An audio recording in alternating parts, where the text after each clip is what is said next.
course, we have interest swaps. Philly, $331 million in interest swaps. That's what they lost in interest swaps. This is a statement from Jack Wagner. Those who sell them, they sell them to relatively unsophisticated public officials. I mean, the board members aren't taught about this. And this is a question I wanted to ask Lynn. When you was appointed to the board, did you receive a copy of the news release from Jack Wagner that was actually done in 2009 that said you should never use interest swaps? What do you suppose they didn't give it to you? Jack Wagner was Auditor General. Yes, Jack Wagner was Auditor General at the time. He's the one that exposed most of these interest swaps, and then DePasquale picked up after that. But the question is, this went to every school district. It went to every legislator. And what's been done about it? Nothing. They don't want the school board members to know about it because they may bring up a question, bring up a concern. But before I go farther with this, I do want to mention this. East Penn, thanks to people like Lynn, was not near as bad as a lot of the other school districts. And I want to thank you for that, Lynn. Doing all this research, East Penn is not near as bad.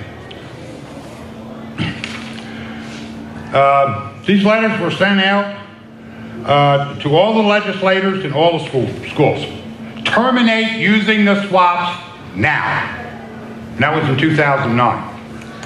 Now, since 2009, we had Philadelphia with $331 million. Lost.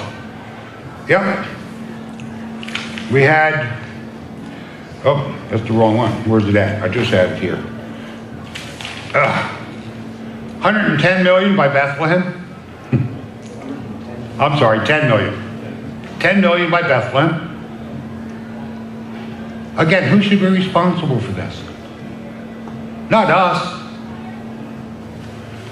And the only way we're going to stop us from being the target of this is get in the legislator's face. We need to become agitators. Not nasty like the left, but we need to be on their butt all the time and say this kind of stuff has to stop. Also in the educational system, there's a lawsuit up here downtown. It's about ghost teachers. Have you seen that? Should that be stopped? Yeah. Based on the 1.4 million that they had mentioned here, you know, that equates to 41 homes since 2006 that would have not had to pay no taxes. 41 seniors. But because of stuff like this, seniors are losing their homes. If that's not bad, the ghost teachers in Philadelphia, they're not being sued.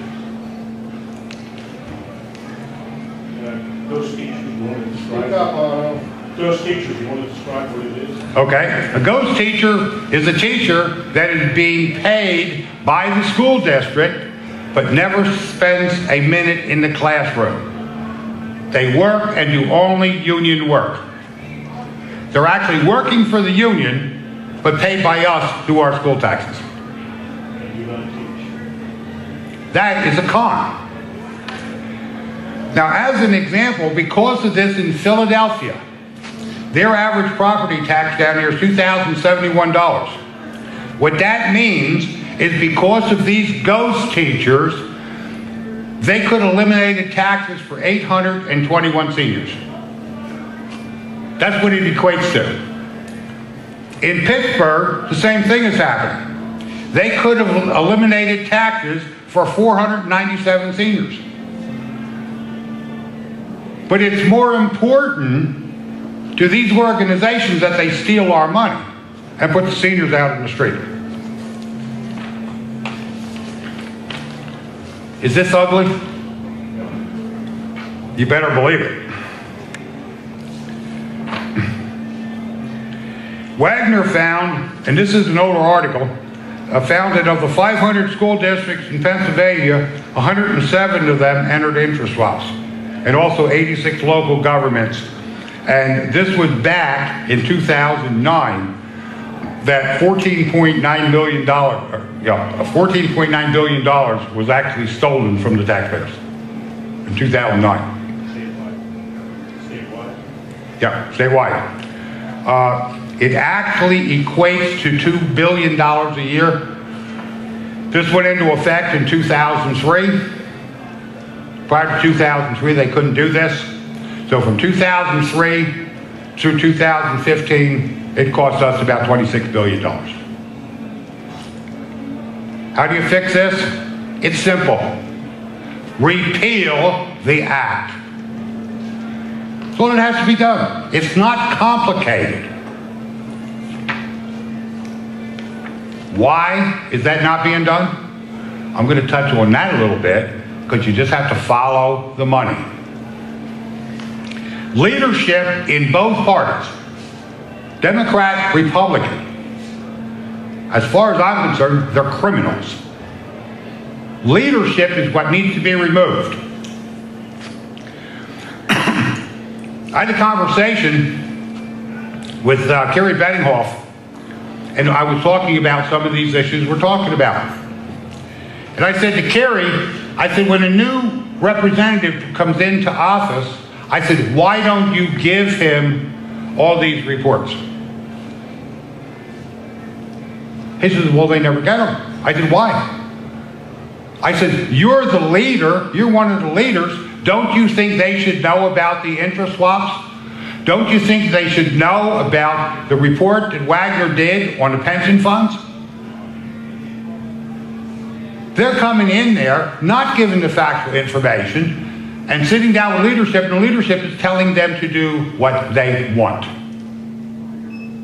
And what's good for the party, not what's good for us. That's part of the problem.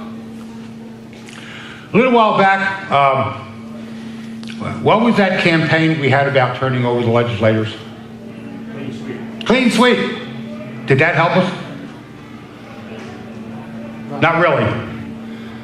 And the reason it didn't help us is, yes, we eliminated a lot of representatives, and we got all new ones in, but the new ones were all instructed by the leadership. So if we're going to make a change, we need to get rid of leadership. Domati, Barcusac, Scarnati,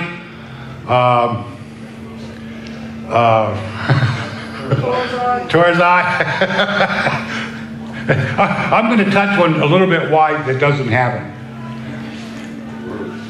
So now we have ghost teachers, we have misappropriation of money, we have the interest swaps, and we have the pension problem. All of this contributes to what? Higher taxes on property. This was released by the SERS. They had a great year last year. They actually reduced the fees. Okay, they went from $558 million in fees to the investment bankers. They took it down to $455 million. In other words, the investment bankers stole $455 million from us. That's what it amounts to.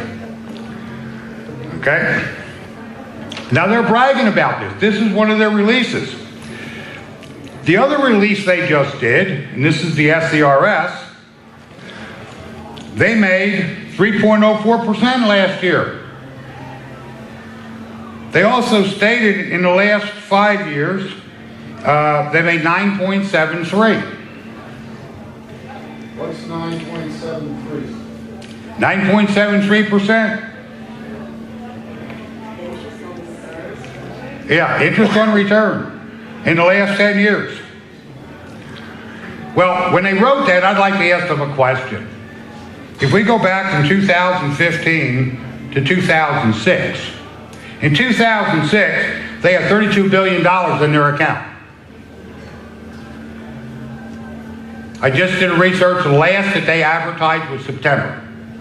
They have $25 billion. Now, if you go from $32 billion to $25 billion, it's impossible to have a 6% growth. They may have had a 6% loss per year, but it sure was not growth. Yeah. And it's amazing that they can't read their own financial reports.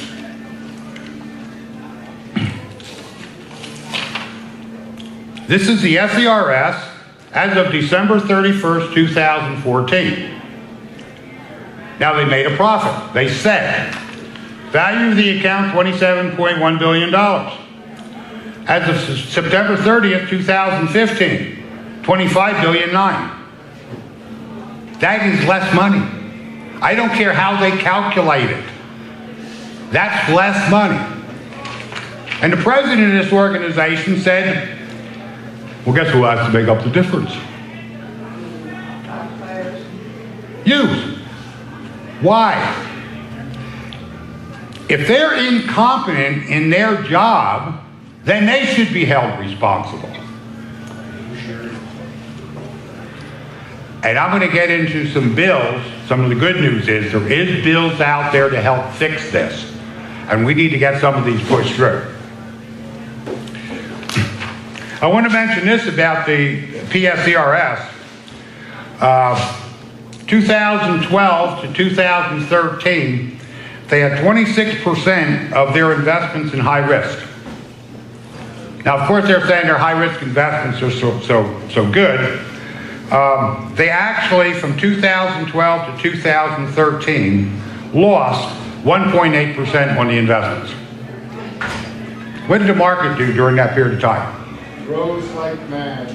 S&P did 18.2%. So on $13 billion, they lost, because of their poor investing, a total of 20%.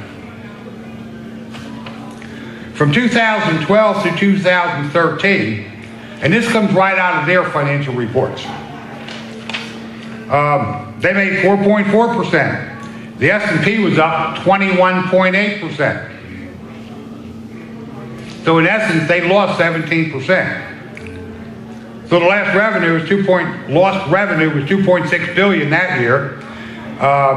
So in a 2-year period, because of their high-risk investments and the incompetence of them panels, just in investments, they lost $4.9 billion. If we would have taken the investment banker fees that they paid over the last 10 years and put that in the S&P, we would also have had another $9.8 billion here. $15 billion up in smoke because of the incompetence of the pension fund. Should we be upset with some of this?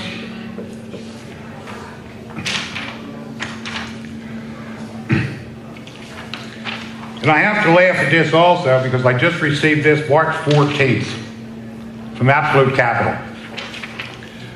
7 years of good luck. Over the last 7 years, the index has grown 241.2%, with an average annual rate of return of 19.2. What did they make? They lost money.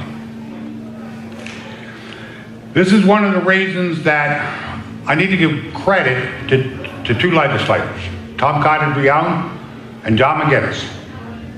They're doing everything they can to fix this problem. And they're getting heat about it. Democrat and Republican. Yeah, Democrat and Republican. It is definitely a united, nonpartisan effort. They both want to do what's right. But what's interesting about this, we have an election coming up. Guess who the Republicans want out of office? Don McGinnis. Guess who the Democrats want out of office? Tom Cotton-Young. They are funding people to run against their own people in the party. It's disgusting.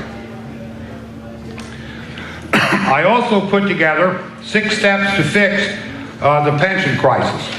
I just want to touch on a couple of them and see if this makes sense to you. I did mention the loss of the money with the S&P, $9.8 billion. My first step to fix it would be abolish all high-risk investments in the pension funds. If they've not made any money, it costs us $10 billion in fees, why not abolish it? Does that make sense? Okay? My second recommendation to fix the pension is eliminate all the investment bankers.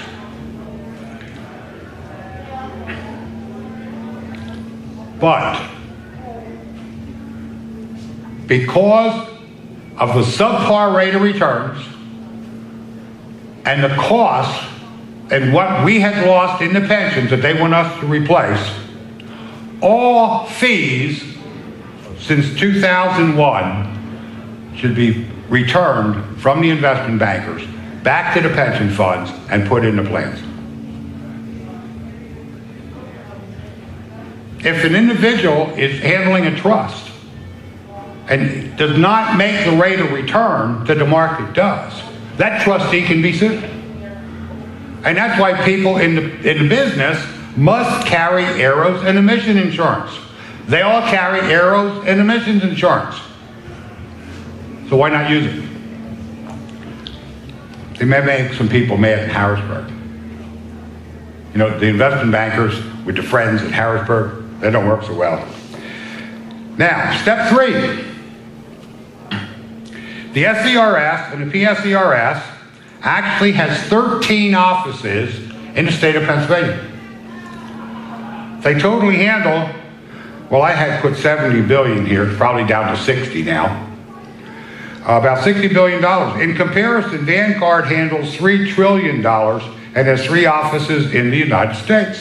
Who has that? Vanguard. Oh, Vanguard. Yep, 3 offices in the United States. So consolidate both organizations and have 3 offices. Western, Central, Eastern. How much would that save? Lots. Guess who's opposed to that? The unions.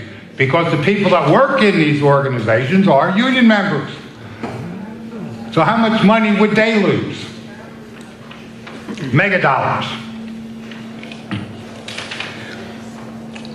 I also, sitting down with Tom Cotton-Young, we come up with what we call the Dirty Dozen list.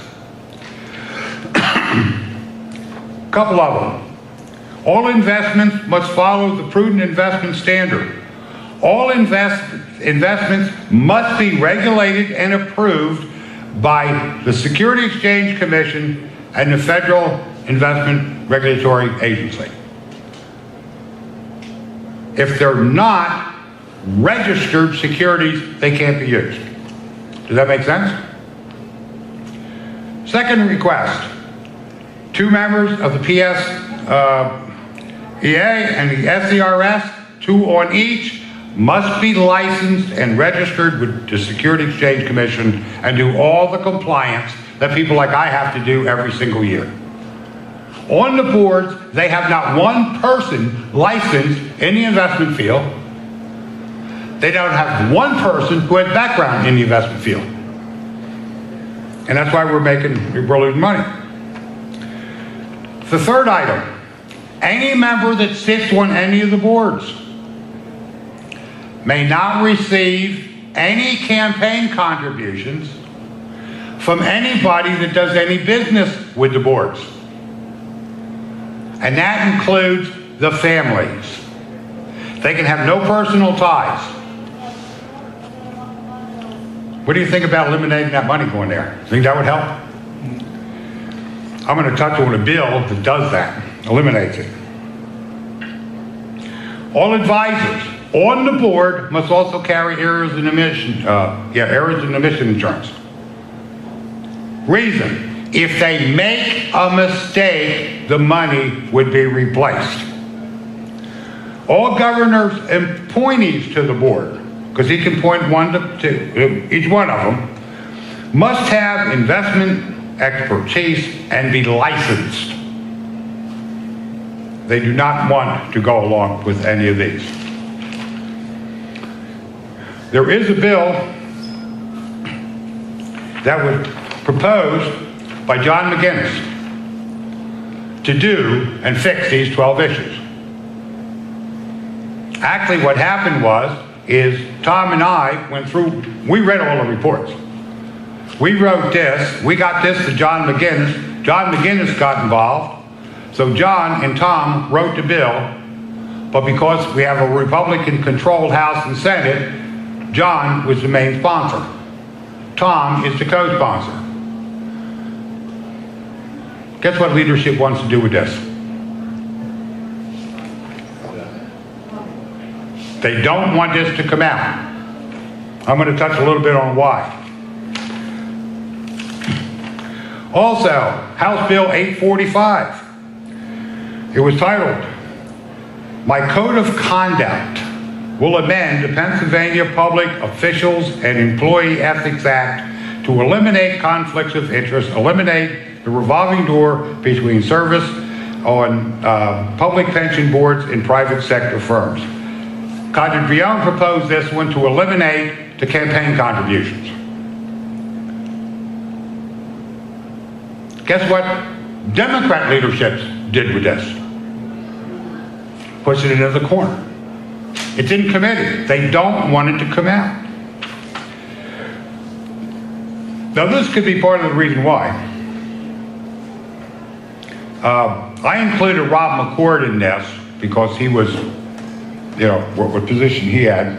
But receiving campaign money, Rob McCord received $994,000, Dominic Pileggi, $735,000, Joe Scarnati, $632,000, Jay Costa, $376,000, Mike Torzai, $329,000, Frank Damati, $239,000.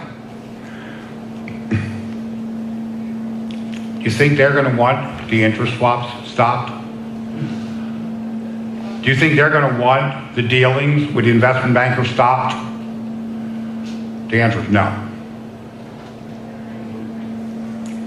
If you want to know anybody in your area, just go to VoteSmart, put your legislator's name in, donations. It can give you all the information for anybody you want. This all ties into property tax.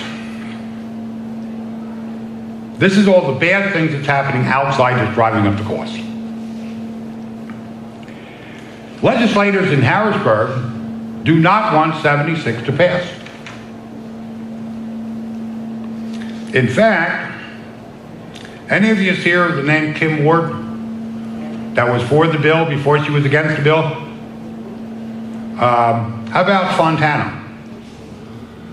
Isn't he the senator that didn't show up to vote? Well, they got together. So they proposed a constitutional amendment for property taxes. And the constitutional amendment states that the local school boards can decide to eliminate property taxes or not. Or what taxes they want to add to eliminate property taxes. Now, I have a question for you. With all the corruption in the school boards, would you want them to be able to just, at their whim, put another tax on you? Already do. Well, they do now, but we need to stop that. Is that a new bill? Yeah. Brand new. Is it passed or is it just February 25th, 2016. passed? Huh? Was it and voted on or passed? No, it's a proposed bill. Now they're trying to get co-sponsors. They want to do a constitutional amendment. Now there is a constitutional amendment to fix our problem. This constitutional amendment helps the legislators and the school boards and the unions. It does not help us. House Bill 688 is what will help us, and I'm going to touch on that. I also brought along, well, before I do this, this was the latest release, March 8th, 2016. Property taxes, guess where Pennsylvania rates? 11th in the nation. When it comes to taxes, it's like we're getting closer and closer to be number one in every sector. I was going to say, my friends moved from New Jersey to Pennsylvania to get away from their taxes. Yeah, Jersey was number one. Jersey. We're number 11. Okay? North Carolina. Now, a couple pieces of information. Homeownership is now at a 48-year low. Two reasons: taxes and the drop of income. Because of the authority of the school districts, since 2001, school taxes have gone up 116%. How many of you got 116% raise?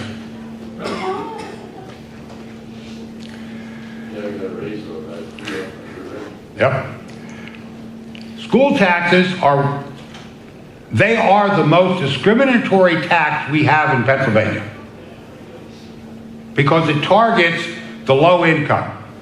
And to give you an example of that, if school taxes was eliminated, settlement costs for the buyers of homes would drop 30%.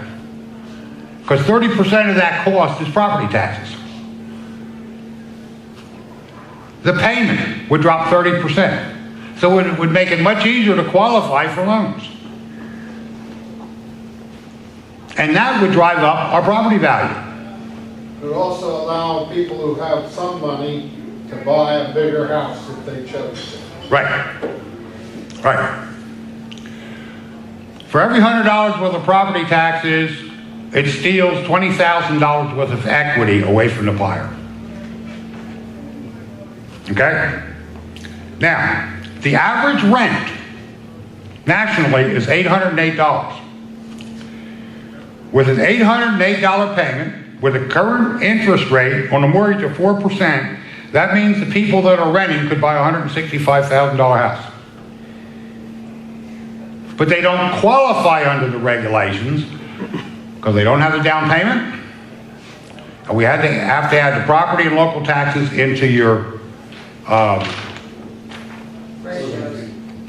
right to qualify. It's ridiculous.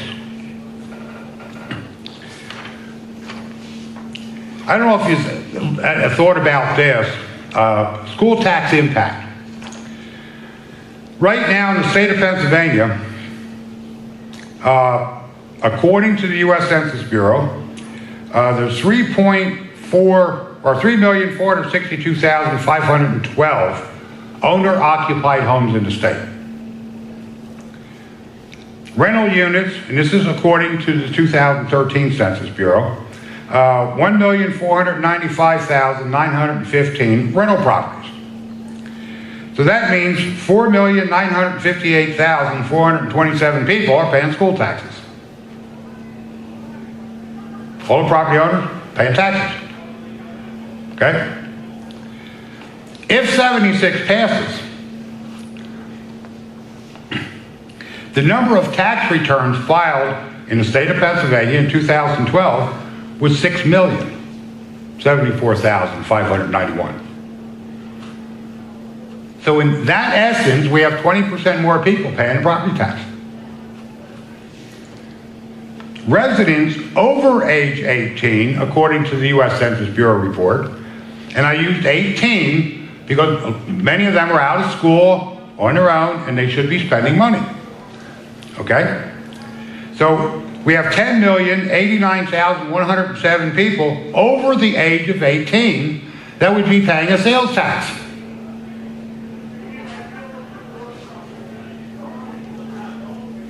Do we have visitors come to Pennsylvania? Do we have visitors come to Pennsylvania? According to the economic impact of travel in Pennsylvania in 2013, we had over 192 million people visit Pennsylvania and spend money in Pennsylvania.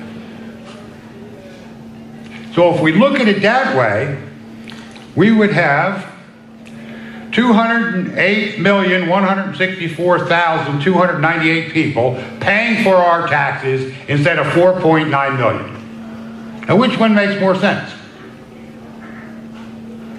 A broader base. I mean, this information we should be shoving down the legislators' throats.